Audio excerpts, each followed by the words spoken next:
Hello everybody. This is lecture 17, and in this lecture we will discuss undecidable problems. Remember that in the last lecture we talked thoroughly about decidability and what it means, of course, for a language to be decidable. And we gave several examples of decidable languages or decidable problems that are related to the classes of regular languages and context-free languages. And what we will discover today, or will uncover today, is that there are problems which are undecidable.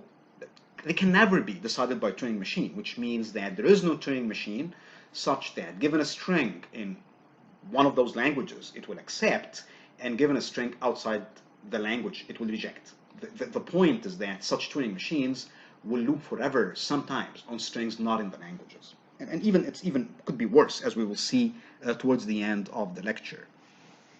So what we will do today is try to convince you, first of all, that there are such undecidable problems, and then we will look at a systematic way of proving languages to be undecidable. So by the end of this lecture, you should be able to do three things. To prove that a particular problem, which is kind of the base for the sequence of proofs that will follow. This is called the halting problem. We need to prove that it's undecidable. Then you should be able to prove that the language is undecidable by using a technique called reduction. Basically, you will be doing reduction from usually this problem, the halting problem. And finally, we will look at a simple result that shows that some languages are not even recognizable.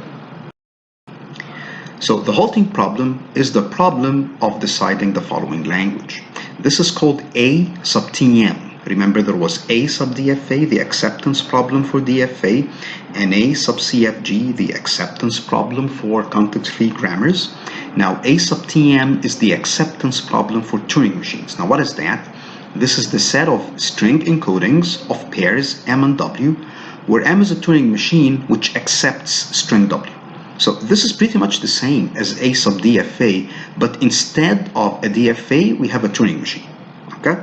Now, interestingly, this problem is undecidable. In other words, if I give you a particular Turing machine, right, and I give you a string, let's say, for example, give you a transition diagram for the Turing machine, or the 7-tuple of the Turing machine, and I give you a string, there is no general algorithm that will allow you to always be able to say, this machine accepts that string, or this machine rejects that string, all right? So this is a language which is undecidable, and remember, this is the same as saying that it's not recursive.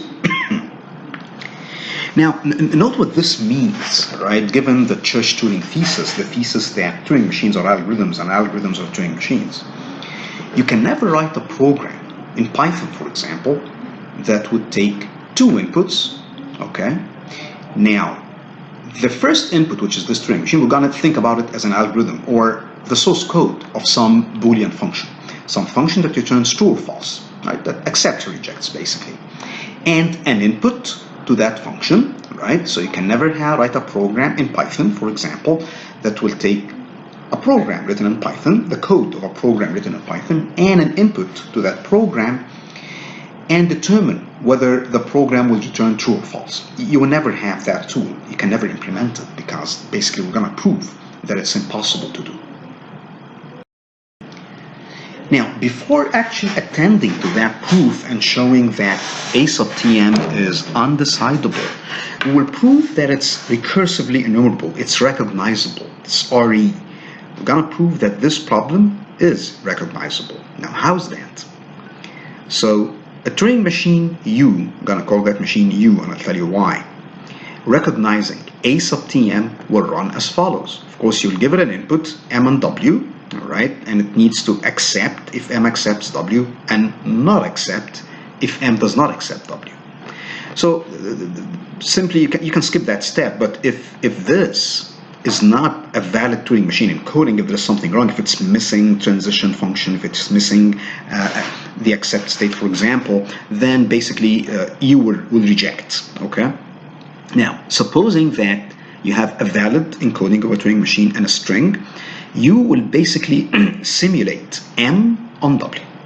And remember, by simulating, we mean that it will, exactly as we did for A sub DFA, for the acceptance problem for DFA, where we had the encoding of the DFA on one tape and the string on another, and we kind of kept updating the state of the DFA as we are tracing the operation of it using the transition function encoding on the successive symbols of the string. Now you can do the same with a Turing machine rather than a DFA. So you will simulate M on W. If M accepts, then you will stop and accept, because then M accepts W, right? If M rejects, then you will halt and reject this pair, because M does not accept W. Now, the third possibility is that M can run forever on W, and in that case, you will run forever on this pair and hence will not accept it. And therefore, you will only accept pairs M and W if M accepts W, but otherwise it will not accept, either by rejecting if M rejects W, or running forever if M runs forever on W. So this Turing machine U is just a recognizer, because it may run forever if M runs forever on W, right? So this is not a decider, and that is only a proof that A sub Tm is RE, is recognizable, all right? Now, this Turing machine U is called a universal Turing machine. Why is that? Because you basically give it the code of a Turing machine and it behaves exactly like it, all right? So it's like what? It's like a computer, right? So a computer is, as we said before, is basically a very simple algorithm, right? Fetch, decode, execute, fetch, decode, execute. And when you load into it the code of a particular program, it behaves like that program. It exhibits behavior like this program. And that's exactly what this U does. So algorithms to computer, the relation of algorithms to computer is exactly the relation of an arbitrary Turing machine to this particular universal Turing machine. So now let's look at the main result that we want to prove, that A sub Tm is undecidable. And here it's a little bit tricky, because how are you going to prove that? How are you going to prove that there is no Turing machine that can decide this language? As you may suspect, this is a proof by contradiction. Remember in our very first lectures, when we used to say, you look at the form of the statement that you want to prove, and this might give you a hint about the approach that you're going to use to prove it. And because this statement doesn't look like it contains any logical connectives or anything, then it looks like it's a good idea to try to prove it by contradiction. In other words, we're going to assume that A sub Tm is decidable, and then show that this somehow will lead to an impossibility. Now, to motivate this proof, I need to tell you a story. So, Mr. X committed a serious crime. Now, what did X do? X insulted the royal crown. King Y decides that nothing other than the death penalty is an appropriate punishment for Mr. X's criminal deed, insulting the king. However, out of his good heart, King Y tells Mr. X, X, you will die anyway, but you have two options. You have one statement to make before you die. If the statement is true, you will be killed by the sword, but if it's false, you will be hanged to death. Fair enough. So the king, who's not really very kind, but he gives X a choice. He said, you make one statement. If it's true, you'll be killed by the sword. If it's false, you'll be hanged to death. X will die anyways, right? According to the king's logic, okay? However, X, who is presumably a logician or something, smiled and uttered one statement. And upon hearing that statement, King Y found no option but to release Mr. X. And now the question is, what did X say? Remember that whatever he says, if it's true, he'll be killed by the sword. And if it's false, he'll be hanged to death. Okay? And he has to say a statement, if you remember our definition of statement, which has to be true or false. So what did X say? Now, here is the answer. X could have said, I will be hanged to death. Think about this. What did X say? He said, I will be hanged to death. Now that's a statement. It's true or false. But let's analyze the situation. If what he said is true, if it's true, then he will be hanged to death. But remember what the king said. The king said that he will be hanged to death if what he said is false rather than true. Then it cannot be that I will be hanged to death is true. Because if it is, he should be killed by the sword, which will make the statement false, right? So it can never be true. Then the only other possibility, of course, according to the king's logic, is that I will be hanged to death is false. But if it's false, then X just uttered a false statement, and according to the king's decree, he should be hanged to death. But then the statement was true then, it cannot be false. So I'll say this again. So X would say, I will be hanged to death. If this is true, he should be killed by the sword and not hanged to death, then the statement would be false in that case. So it cannot be true. Because if it's true, it will cause something to happen that will make it false, right? So it cannot be true. Then it must be false then. But if it's false, if I will be hanged to death is false, then X would have uttered a false statement, and therefore he should be hanged to death, and he will be hanged to death. But if he's hanged to death, that would make his statement true, not false, right? So the king cannot do either killing him by the sword or hanging him to death, because he will not be able to actually observe his own decree. So his only way out is just to release Mr. X, okay? Now, we will use something like this in order to prove that A sub Tm is undecidable, as you will see. So the proof is by contradiction. We're going to assume that A sub Tm is indeed decidable, and that it is decided by some Turing machine H. Then there is a Turing machine, let's call it D, that operates as follows on input M. Now this is the encoding, the string encoding of some Turing machine. Okay? A description, a string describing some Turing machine, the 7th tuple of a Turing machine, if you will. So here's again what we did so far. We assume that A sub Tm is decidable by this H. And therefore, given that assumption, we will now describe another Turing machine D that takes as input the code of a Turing machine. Okay? Now, remember, what does this H do? Remember what A sub Tm is. A sub Tm is the set of pairs M and W, right? It doesn't have to be this M, just arbitrary variable M and W, such that Turing machine M accepts string W. So if H is a decider, then if you give it an M and a W so that M accepts W, H will halt and accept. And if you give it an M and a W so that M does not accept W, by rejecting or running forever, H will halt and reject. That's what it means for H to be a decider, right? So H is not the universal Turing machine, because the universal Turing machine may run forever. The way it operates may cause it to run forever. So now let's look at what this D does. So again, D will check if M is the valid encoding of the Turing machine. If not, it will reject. Now, if it is, what will it do? It will simulate H on this input. Now, remember that H takes two things as input. It takes an M and a W, the code of a Turing machine, and an input to that Turing machine. So D will simulate H on this. Now, D only has one input, this M. There is no W here. But it will pass to H, Turing machine M, and the code of M as an input to M, right? So it's as if we're checking. Now, what are we trying to do when we ask H this question?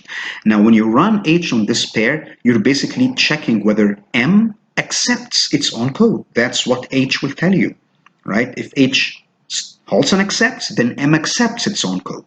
If H halts and rejects, then M does not accept its own code. Now, if you find that a strange idea, you shouldn't, because imagine a Python program that takes a string as input and returns true, for example, if the string contains an even number of A's.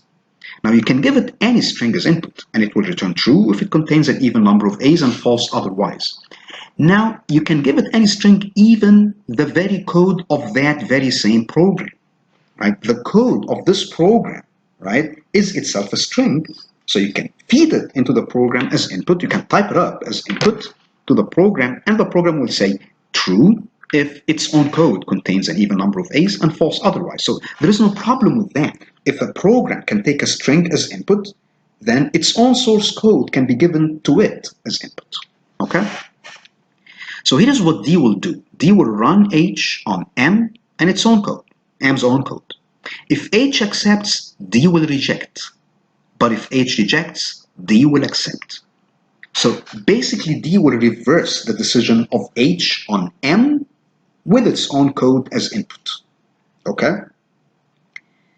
Now, let me show you this with a picture. So this is what D does. You give it M as input, the code of a Turing machine, and inside D, it will simulate H. On what? On two things. H takes two inputs, the code of a Turing machine and a string. Now what's the string? The very same code of the Turing machine. So D is asking H, does this machine accept its own code? Now H will either say yes or no, because H is a decider, right? H will have to stop, will have to halt on any input. Our assumption is that H is a decider. So if H says yes, D will kind of reverse that answer and say no. If H says no, D will reverse the answer and say yes. Fair enough. So if M accepts its own code, then H will say yes, and therefore D will say no. Then D will reject M. So if this machine accepts its own code, it will be rejected by D. Okay. If M does not accept its own code, then H will say no on that input, because this machine does not accept that string. But if it says no, D will say yes. So if M does not accept its own code, then D will accept. All right? Now note that D is a decider. It can never run forever, because what does it do? Nothing. It just simulates H, and H is a decider. So H will have to halt at some point, and therefore D will just reverse the answer and give you back an answer. It will never run forever. So this D is indeed a decider, right? Now what's the language that D decides? Now we look at that. D accepts any code of a Turing machine which does not accept its own code, and it rejects the code of a Turing machine which does accept its own code. Then the language of D is the set of codes of Turing machines M such that M does not accept its very own code. Again, the language of D is the set of codes of Turing machines M such that M does not accept its very code. Now, so far, there is no contradiction, right? Remember, we're trying to reach a contradiction, assuming that this H exists. We want to reach a contradictory situation. Now, so far, nothing contradictory happened. But actually, we are almost there. Because now we ask ourselves, this D is itself a Turing machine, right? So what happens if you feed to D as input D's very own code? What happens when you run D on its own code, when you run D on the string encoding of D? Now, if you look at this, you have one of two possibilities. This set, the language of D, either contains the encoding of D or it doesn't, right? But if it does include the encoding of D, then it means that D accepts it because it's in its own language. So if the language of D contains the encoding of D, then D accepts its own encoding. But that's impossible, because a Turing machine code can only be in L of D if the Turing machine does not accept its own code. So it cannot be that the code of D belongs to L of D. Then it must be that it does not belong. But if the code of D does not belong to L of D, then D does not accept its own code. But then it must be there, because this set, L of D, contains the codes of all machines that do not accept their own code. And here you go. Here you have your contradiction. So let's say it again. Since D is a decider, then it will either accept or reject its very own code. But if D accepts its own code, given the way D is constructed, it must be that H rejects this pair, rejects D, run on D. But H will only reject that if this machine does not accept this code, right? But then it must be that D rejects its own code. But that's impossible, because we just said it accepts it. Then the other possibility is that it rejects its own code. Remember that D is a decider, so it has to either accept or reject. It cannot run forever.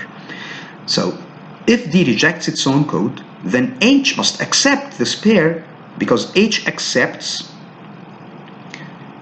if D rejects its own code, all right, then because it reverses the answer of H, then H must accept this pair, D run on D, which means if H is to accept that, it means that D accepts that string, that is, D accepts its own code. But that's exactly the reverse, the negation of the premise that we started with. So both of these are impossible.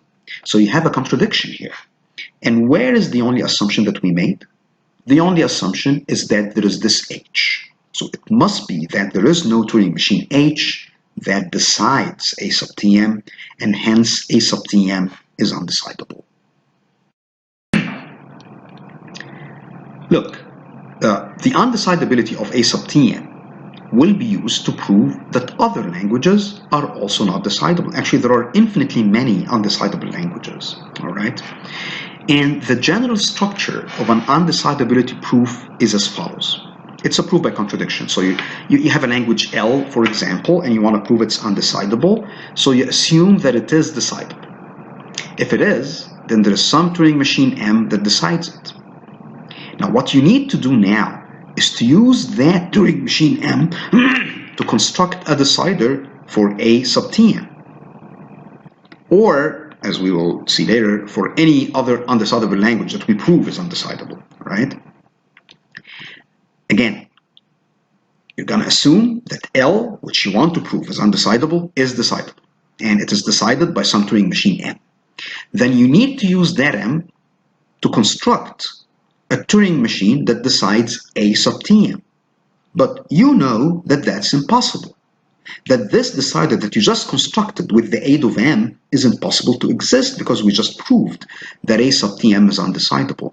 Then it must be that this M cannot exist, and therefore L is undecidable. Now, what do we mean by saying use M to construct a decider for A sub Tm? We mean that you will describe a decider for A sub Tm that will use in one of its steps, it will simulate M in one of its steps. It will kind of call M in the middle of its operation. It will make use of M as a subroutine, okay? And that is the trickiest part of these proofs, right? To actually be able to construct a decider for A sub Tm using a decider for another language. And that's what we call reduction. You're reducing A sub Tm to this other language. Now, let me give you an example of what the idea of reduction is. Now, suppose that you have a program or a function that can sort a list of numbers ascendingly in an increasing order. And you have another function that can reverse a list, okay? Now, given these two functions, can you write a function that can sort a list in decreasing order? Yeah, sure. How? You will first sort the list in increasing order by calling the first function. Then you will reverse the list by calling the second function, and therefore you get a list which is sorted in decreasing order. So therefore, we say in this case that the problem of sorting a list in decreasing order is reducible to the problem of sorting it in increasing order. Because if you can solve the problem of sorting in increasing order, you can easily solve the problem of sorting in decreasing order. So here, the algorithm that did the sorting in decreasing order invoked the algorithm that does the sorting in increasing order. And that's what we mean by using M to construct a decider for A sub Tm. So let's look at a simple example first. This is a language called Halt sub Tm. And it looks very similar to A sub Tm, but here's the difference. So this is the set of encodings of pairs M and W, where M is a Turing machine which halts on input W. When you give it input W, it halts. Now, halting means it accepts or rejects. It just does not run forever. A sub Tm was a bit different. So A sub Tm was the set of pairs M and W, where M accepts W. Now here, it doesn't have to accept it. It accepts or rejects. The only thing, right, is that it does not run forever on W. Now, this too is an undecidable language. And we will use this reduction technique. And the idea again is by assuming that this is decidable, we will be able, using that presumed decider, to construct a decider for A sub Tm. But we know that that's impossible because we just proved that there is no such decider. Therefore, Hall sub Tm cannot be decidable either. So we're going to assume that some Turing machine R decides Hall sub Tm. That is, if you give R a pair M and W, it will halt and accept if M halts on W, and halts and rejects if M runs forever on W. Okay, so using this Turing machine R, we will construct a Turing machine S, which operates as follows on input M and W. Now, I'm going to tell you how S works, but given the way it works, we will be able to see that this S is a decider for A sub Tm, which leads to a contradiction because we just proved that A sub Tm doesn't have any deciders, and therefore our only assumption must be wrong and R cannot exist, and hence Hall sub Tm cannot be decidable. Alright, what does S do? So you give S as input M and W. Here it is. This is S, you give it M and W. What S does is that it takes that same input and runs R on it. It simulates R on M and W. Now remember, R is a decider, so this simulation will have to halt because R is assumed to never run forever. Okay, it's a decider. Now, if R is to accept the pair M and W, then this means that M does not run forever on W. It halts on input W. But if M is to reject the pair M and W, then this means that M runs forever on W. Now look, if M runs forever on W, then it does not accept W. And therefore, if R rejects, which means that M runs forever on W, does not halt on W, then S will also reject. So if R says no, S will just echo that. Because then M runs forever on W, and hence it does not accept it. So S will reject that pair. Okay. But if R says yes, if M halts on W, then what S can do is basically to run M on W, to simulate this M on this W. It has the code of M and it has W. It can simulate M on W, right? And it can do that without the fear of getting stuck into an infinite loop, because we just checked whether M runs forever on W and R said, no, it doesn't, it halts. So we can safely simulate this M on this W. And that's exactly what S would do. Then if M accepts, then basically M accepts W, so S will accept. But if M rejects, then M rejects W, so S will reject. So basically S will do whatever M will do. If M accepts W, S will accept the pair, and if M rejects W, S will reject the pair. So S will only accept this pair if M accepts W, but it will reject it in two cases. Either M rejects W or M runs forever on W. And therefore, that is indeed a decider for A sub Tm. But because we know that A sub Tm is undecidable, this leads to a contradiction, and therefore such an R cannot exist, and hence a Hall sub Tm is undecidable.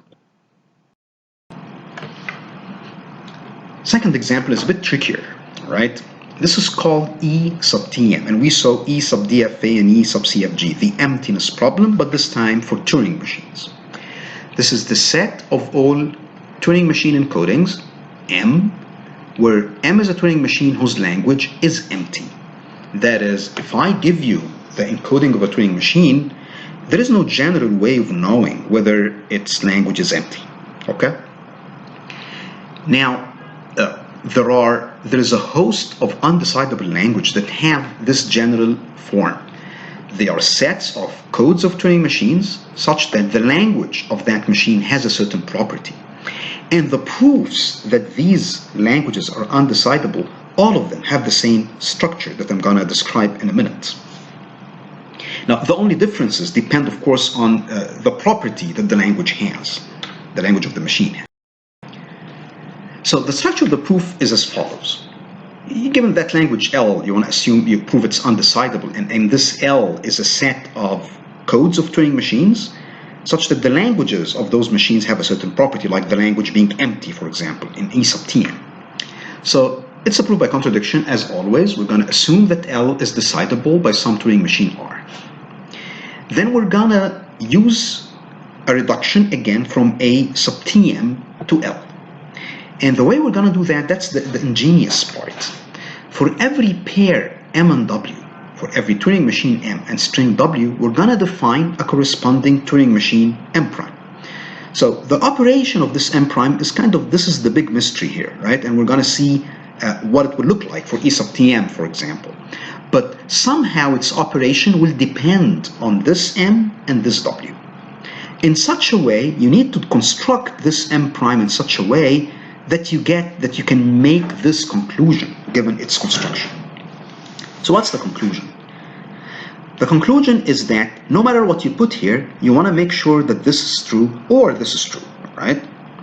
Now, in the case of E sub Tm, it is this that will work, right? But as I will show you, it doesn't really matter which one you pick. So you want to construct this M prime in such a way that M prime will be a member of L, the code of M prime will be a member of L, if and only if the pair M and W is not a member of A sub Tm. Now, sometimes it's easier to actually make it such that the code of M prime is a member of L if and only if M and W is, the pair M and W is a member of A sub Tm. In the case of E sub Tm, this will be easier to work with, okay? And I'll show you the difference that it will make, right? So again, now here is the thing. So you will construct M prime to satisfy that logical statement. The statement says the code of M prime is in L if and only if the pair M and W is not in A sub Tm.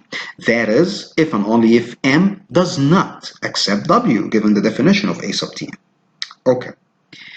Now, once you have this equivalence, then if you want to know whether the pair M and W is in A sub Tm, you can equivalently check whether M prime is not in L. Right?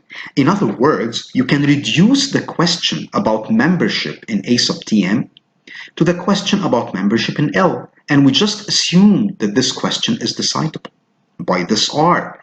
And hence, if you want to decide A sub Tm, you can easily do that using R. Exactly how? Here's how. So this is a Turing machine S that we're going to construct, and this S is a decider for A sub Tm. And it depends on R, as you can see, right? So what will S do? S will get as input the pair M and W, right? As any respectable decider of A sub Tm should get. It needs a pair M and W, and it should accept if M accepts W, and reject if M does not accept W. Okay, so what does it do? It takes M and W, and it constructs, exactly in the same way that we're going to describe here, the corresponding M prime, the code of M prime that corresponds to that M and W. And then it takes that code of M prime and passes it to R. Now R decides L. So if M prime is in L, R will say yes. And if M prime is not in L, R will say no. So whatever R says, we take the answer and we reverse it. Why? Because of this. Because if M prime is in L, and hence R will accept, given the construction of M prime, we know that M and W is not in A sub Tm, so we should reject. But if M prime is not in L, then R will reject in that case. Then we know that, given this equivalence, which follows from the construction of M prime, that the pair M and W is in A sub Tm, so we need to accept, so we will reverse the answer. Now, this is what we will do if you construct M prime in such a way that you have a non-membership of M and W in A sub Tm. If you opt for that one, then you basically will not reverse the answer. It will just echo R's answer back, right? That will be the difference. In E sub Tm, this is what we will do. So now let's describe how this will work. Like we said, we're going to assume that there is a Turing machine R which decides E sub Tm. We will construct a Turing machine S that decides A sub Tm using R as a subroutine, as we saw on the previous slide. Now, the operation of S depends on the following. Remember that we said we will need to construct an M prime corresponding to any pair M and W. So for every pair M and W, there will be a Turing machine M prime, which will behave as follows on some input X. So any Turing machine gets an input, and now we're going to describe what M prime will do given any input X. Okay? Now, what it will do is that it will just ignore X. It will simulate M on W. It will behave like M on input W, right? But it doesn't get M and W as input, it only gets X. Yes, of course, but you may imagine that this M prime, once you start it, it ignores the input and it goes to a second tape and writes the code of M, and on a third tape writes the code of W and starts simulating M on W. It can do that, right? They are built in. They are hardwired into M prime. Now, one of three things can happen as a result of simulating M on W. It is possible that M accepts W, and in that case, M prime will accept its input. It is also possible that M rejects W, and in that case, M prime will reject its input. The third possibility is that M runs forever on W, but if that happens, M prime will be stuck in step number 1. Will just keep on looping here forever, and in that case, it will loop forever on X. Fair enough? So if M accepts W, M prime will accept its input. If M rejects W, M prime will reject its input. If M runs forever on W, M prime will run forever its input. Now let's kind of simplify this a bit. If M accepts W, M prime will accept X, the input X. And if M does not accept W, M prime does not accept input X. Now note that no matter what X is, M prime always runs the same M on the same W. And therefore, the result is always the same. Either M accepts W or rejects W or runs forever on W. And therefore, if M accepts W, then M prime will accept all possible inputs. So its language will be sigma star. But if M does not accept W, then M prime will not accept any possible input, and therefore its language will be the empty set. Now that's very important, because now note that the language of this M prime will be the empty set if and only if M does not accept W. Fair enough? So given this construction of M prime, the language of M prime is the empty set exactly when M does not accept W. Going back here, that's the code of M prime right here. Simulate M on W. If M accepts, then accept X. If it rejects, then reject X. And we just said that the language of M prime is the empty language if and only if M does not accept W. But if the language of M prime is the empty language, then M prime is an E sub Tm. Because E sub Tm is the set of all codes of Turing machines whose languages are empty. So if the language of M prime is empty, then it's a member of E sub Tm. And this happens if and only if M does not accept W, which will make the pair M and W not in A sub Tm. So therefore, we secured that logical statement, and therefore this S would indeed be a decider for A sub Tm. So here's a description of how S works. This is S over here. So you give it M and W as input. It writes the code of M prime on a work tape. It computes it and writes it on a work tape. And then it runs R on the code of M prime. If R accepts, it rejects. If R rejects, it accepts. Now this S, as we argued, decides A sub Tm, and that's impossible because A sub Tm is undecidable. Hence, this R, which is the only assumption that we made, cannot exist, and therefore E sub Tm is undecidable either. One more. This is called regular sub Tm, and it has the same structure. It's the set of codes of Turing machines such that the language of that machine has a certain property. Now, what's the property this time? It's a regular language.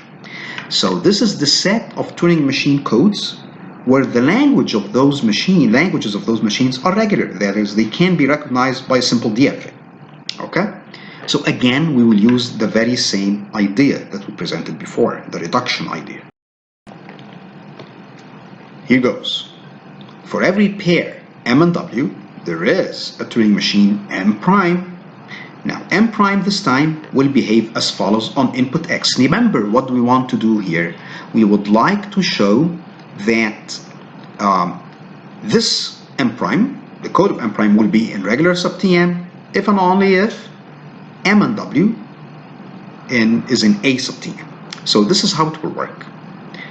First, it will check if X is in this form. If X is in the form 0 to the n, 1 to the n, n zeros followed by n ones, whatever n is, right? Same number of zeros and same number of ones here. If X is in that form, then M prime will accept it and stops, right? Regardless of M and W. But if X is not in that form, then M prime will simulate M on W. Okay? So if X doesn't look like that, M prime will simulate M on W. And once again, three things can happen. If M accepts W, M prime will accept X. If M rejects W, M prime will reject X. If M runs forever on W, then M prime is stuck here and it runs forever on X. Okay. Now, let's think about this for a while. If the input is in this form, M prime will accept it by all means, right? So we know for sure that the language of M prime is not empty because it accepts all strings of the form 0 to the n, 1 to the n, right? All of them. It accepts epsilon, 0, 1, 0, 0, 1, 1, 0, 0, 0, 1, 1, 1, all of them, okay? The question is, what about the other strings that do not look like that? Does it accept them or not?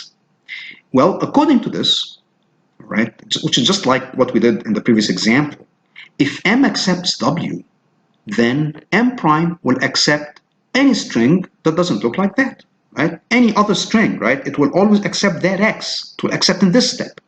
So it will accept all those and everything else. So, okay.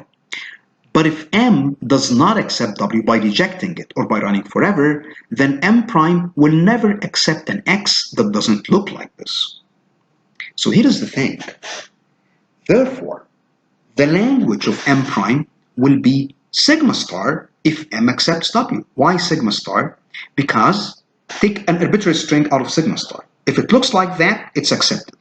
If it doesn't look like that and M accepts W, then M will accept it. So it accepts all of them. Those that are of the form 0 to the n, 1 to the n, and those that are not.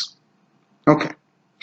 But if M does not accept W, then the language of M prime will just be the set of strings of that form. Why? Because all of those are acceptable unconditionally. But all of the rest are not. Because if X doesn't look like that and M does not accept W by running forever or rejecting, then M prime will not accept that X. And therefore its language will just be the set of the strings of the form 0 to the n, 1 to the n. So once again, the language of M prime is sigma star if M accepts W and is 0 to the n, 1 to the n if M does not accept W. But here is the catch. Sigma star is a regular language, and 0 to the n, 1 to the n is not a regular language. We proved it using the pumping lemma, if you remember. Therefore, given this, L of M prime is regular if and only if M accepts W, right? If M accepts W, then it will be sigma star, which is a regular language, and if it does not accept W, it will be 0 to the n, 1 to the n, which is not a regular language. And vice versa, of course, given the construction. So L of M prime is regular if and only if M accepts W. So back to this general form, this is what we did. We assumed regular sub Tm is decided by R. Then for every M and W, there is an M prime, which behaves like this. And we said that the language of M prime will be regular if and only if M accepts W. But if the language of M prime is regular, then it's a member of regular sub Tm. And that would only happen if and only if, remember, M accepts W, which means that the pair M and W is in A sub Tm. So we have that logical equivalence. We have that M prime is in L, is in regular sub Tm, if and only if the pair M and W is in A sub Tm. Then we can easily reduce A sub Tm to regular sub Tm. Here is a decider for A sub Tm. You give it M and W, it constructs the code of M prime, and it runs R on it. Now, if the code of M prime is in regular sub Tm, R will accept and S will accept the pair M and W. That's correct, because then if the code of M prime is in L, this pair should be in A sub Tm, and therefore it's correct to accept. But if R is to reject the code of M prime, then this means that M prime is not in regular sub Tm, and therefore the pair M and W by this equivalence is not in A sub Tm, and S should reject it, and that's exactly what S would do. S just does what R does. Again, we're going to assume that some Turing machine R decides regular sub Tm. Construct a Turing machine S that operates as follows on input M and W. Write the code of M prime on a work tape. Run R on the code of M prime.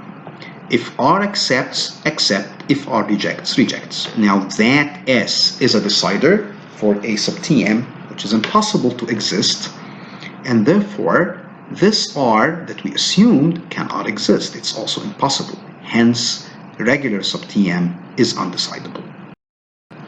Now the final discussion is about unrecognizable languages. Believe it or not, some languages are not even recognizable. So A sub Tm is recognizable, right, by the universal Turing machine. It's undecidable but recognizable. There's a Turing machine that will accept every string in A sub Tm, but rejects or runs forever on strings not in A sub Tm. But there are languages which do not even have that luxury, right? They do not have Turing machines that will accept every string in them and reject or run forever on strings outside those languages. And the question is, how do we prove that those languages exist? Now, there is a very simple strategy. Now, one example of an unrecognizable language is the complement of A sub Tm. The complement of A sub Tm is the set of pairs M and W, encodings of pairs M and W, where M is a Turing machine which does not accept string W. Now, of course, before looking at the rigorous proof, first of all, you have to understand that you cannot recognize the complement of A sub Tm using the universal Turing machine, right? If you just take M and simulate it on W. Now, if M accepts, you should reject, because then, remember, the complement of A sub Tm is the set of pairs M and W where M does not accept W. So you only accept the pair if M does not accept W. So if you simulate M and W and it accepts, then you should reject in that case. But if M rejects W, you should accept, right? Because in that case, you know that M does not accept W, you should accept that pair. But what if M runs forever on W? If M runs forever on W, then it does not accept W, and the right thing to do is to accept that pair. But then you will not be able to accept that pair because you are running forever. The universal Turing machine will run forever, simulating the behavior of M and W. So this idea will not work here, okay? Now, to prove that A sub Tm is unrecognizable, we're going to prove a more general result that you can use to prove that other languages other than the complement, of A sub Tm is unrecognizable. And that result is very simple, actually, and it says if both a language L and its complement are recognizable, then they are both decidable. Okay? Now we're going to prove that on the next slide. But that's what it says. If you have that a language and its complement are recognizable, then it must be that both are decidable. Now, if you have that, which we will prove on the next slide, how can you use it to show that the complement of A sub Tm is undecidable? All right, look, you know that A sub Tm is recognizable, okay? Now, if the complement is also recognizable, then given that theorem, you have A sub Tm and its complement recognizable, both must be decidable. But we know that A sub Tm is undecidable, all right? That contradiction. So here's the proof that A sub Tm bar is unrecognizable. Assume it is. If it is recognizable, given that A sub Tm is recognizable by the universal Turing machine, and given this theorem, then it must be that both A sub Tm and its complement are decidable. But that's impossible because we know that A sub Tm is undecidable. Hence, A sub Tm bar is not even recognizable. Now let's look at the proof of this theorem. A language is decidable if and only if it is Turing recognizable and co-Turing recognizable. By co-Turing recognizable, we mean that its complement is also Turing recognizable. So that's what we just said on the previous slide, that L and L bar are recognizable if and only if both are decidable. Okay? Good. Now, one direction is easy. Suppose that you have a decidable language. Is it recognizable? Sure, because recognition is a special case of the decision, right? So if it's decidable, of course it's recognizable. Is its complement recognizable? Actually, its complement is decidable. If the language is decidable, its complement is also decidable. How? You construct a decider for it by running the decider of L and then reversing the answer. If the decider of L says yes, then the decider of L bar should say no. And if the decider of L says no, then the decider of L bar should say yes, right? So if the language is decidable, then both it and its complement are decidable, and therefore they are both recognizable. Now, how about the other way, which is the more interesting way? If L and L bar are recognizable, then both are decidable. Now, here's how. I will assume that L has a recognizer and L bar has a recognizer. And remember what that means. A recognizer of L is a Turing machine that will accept every string in L and not accept every string not in L. By not accepting, it may reject or run forever. And a recognizer for L bar is a Turing machine that will accept every string in L bar and not accept every string not in L bar. So now that you have these two both exist, the language is both recognizable and its complement is also recognizable, then you can construct a decider for L as follows. You simulate the two recognizers in parallel, meaning you do one step on the input string with the recognizer of L, and then do one step on the same string with the recognizer of L bar. You keep on doing that. Now that input string that you get is either in L or not. Right? It either belongs to the language L or it doesn't. But if it's not in L, then it's in L bar by definition of the complement. If the string that you're checking now is not in L, it must be in L bar. So that input string is either in L or in L bar. It must be in one of them. And therefore, when you're simulating the two recognizers of L and L bar on that string, one of the two recognizers is bound to halt and accept. If the recognizer of L accepts, then the string is in L. Then we stop and accept. If the recognizer of L bar is the one that accepts, then the string is not in L because it's in the complement of L. Therefore, we stop and reject. And therefore, we always halt and we give the right decision. So what we just described is a decider for L, right? And of course, if L is decidable, then its complement is also decidable.